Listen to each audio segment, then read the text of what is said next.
Hello everyone. So basically आज हम next step पे पहुंच रहे हैं फॉर्म कस्टमाइजेशन पे, जिसमें हम जो भी फील्ड्स ऐड करते हैं या मैनेज करते हैं वो हम डिस्कस करेंगे।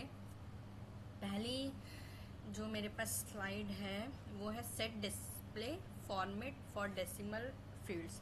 कोई भी अगर हम डेसिमल फॉर्मेट में कोई भी फील्ड लेते हैं, सपोज मैं कोई काउंटिंग लूँ या फिर काउंटिंग में बहुत सारी चीज़ें होती हैं कि मैं सैलरी कैलकुलेट करा रही हूँ या किसी नंबर को ऐड ऑन कर रही हूँ या डेसिमल नंबर हैं, तो अगर मैं ये सारी चीज़ें लेती हूँ तो उसको किस तरीके से हम चेंज करते हैं। फील्ड का नेम मतलब बेसिकली हम यहाँ पे डेसिमल फील्ड लेते हैं और डेसिमल फील्ड में हमारे पास ये ऑप्शन होते हैं, फॉर्मेट आता है कि हम कौन सा फॉर्मेट सेलेक्ट कर सकते हैं। सो ये तो डेसिमल फॉर्मेट हो गया हमारे पास। नेक्स्ट आते हैं पॉपअप सब फॉर्म।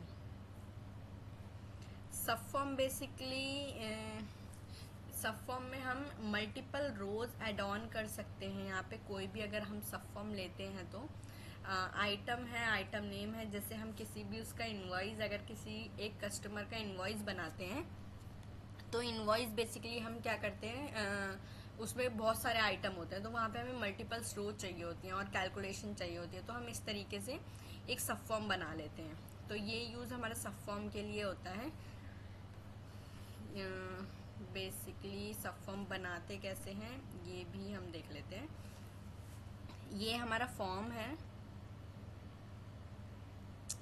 एक्सेस कर रहे हैं, यहाँ पे ऐड न्यू रो करी और यहाँ पे जो दोबारा ऐड न्यू का बटन है आप यहाँ से मल्टीपल ऐड ऑन कर सकते हैं, स्क्रॉल करके वैल्यू देख सकते हैं और जो भी फील्ड ऐड ऑन करने हैं सब फॉर्म के अंदर वो सब फॉर्म हम यहाँ पे ऐड ऑन कर सकते हैं। ये फॉर्म मैंने कहीं और बना रखा है और इस वाले फॉर्म को मैं इनबिल्ड किसी दूसरे फॉर्म में कर रही हूँ, तो ये वे है, या फिर ब्लैंक सब फॉर्म लेके भी हम इसको बना सकते हैं।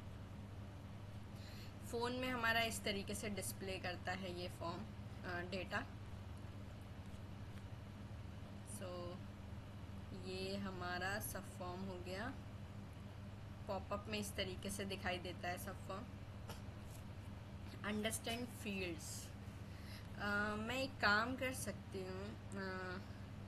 अब जैसे नॉर्मल नेम लेना है तो नेम फील्ड ऐसा होता है, मेल ऐसा होता है, फ़ोन नंबर है, लुकअप फील्ड इस तरीके से लेते हैं, एड्रेस ऐसे लेते हैं। मैंने और भी बेसिकली बनाई हुई है वीडियो कि हम फॉर्म किस तरीके से एडिट करते हैं, मैं डिस्क्रिप्शन में मेंशन कर दूंगी, आप उसमें चेक कर सकते हैं फॉर्म हम क्रिएटर पे किस तरीके से बनाते हैं या किस तरीके से लेके जाते हैं। सिस्टम फील्ड जो सिस्टम है, जैसे करंट डेट हो गया, यूज़र्स हैं, ऐड लोकेशंस है, आईपी एड्रेस है, तो ये इनबिल्ड फॉर्म है। इस बेसिकली इनबिल्ड फील्ड्स हैं जो ऑटोमेटिकली वैल्यू हमें उठा के दे देते हैं, जैसे करंट डेट टाइम का है, कैप्चर लोकेशन है, ये सब हम कर सकते हैं वहाँ से। फील्ड अगर कोई ऐड करना है तो सिंपली ये फॉर्म है हमारे पास, बेसिकली जो फॉर्म हमारा ओपन होता है ये वो वाला फॉर्म है, इसी वाले फॉर्म में हम जो भी फील्ड करते हैं तो वो ऐसे कर सकते हैं। रीअरेंज किस तरीके से करते हैं, हम ड्रैग करके ऊपर नीचे कर सकते हैं तो फॉर्म को रीअरेंज कर सकते हैं, दो दो कॉलम में कर सकते हैं, 3 कॉलम में कर सकते हैं। फील्ड को डिलीट करना है तो सिंपली 3 डॉट्स पे जाके डिलीट, यहाँ पे जैसे ही उस पर क्लिक करेंगे हम तो डिलीट का ऑप्शन आता है, आई अंडरस्टैंड प्रोसीड करेंगे तो फील्ड हमारी डिलीट हो जाएगी। फील्ड का नेम और लिंक नेम अगर चेंज करना है, जैसे ही आप कोई फील्ड सेलेक्ट करते हो, सेलेक्ट करने के बाद उसका नेम और लिंक नेम आता है वो हम यहाँ से चेंज कर सकते हैं। रेफरेंस फील्ड क्या होता है, फील्ड रेफरेंस बेसिकली हम कह सकते हैं एडिट मोड, देख लेते हैं अभी। इस फील्ड का रेफरेंस जब हम किसी और फील्ड में देते हैं, बेसिकली एक फील्ड कहाँ कहाँ पे यूज़ हो रहा है, कौन से वर्क फ्लो में हो रहा है या किसी और फॉर्म में as a bidirectional use हो रहा है, तो वो रेफरेंस हम कह रहे हैं, मतलब बेसिकली वो रेफरेंस कहलाता है। वहाँ पे किसी भी फील्ड को मैंडेटरी करना है तो सिंपल मैंडेटरी का ऑप्शन आता है, जैसे मेल आईडी है, मैंडेटरी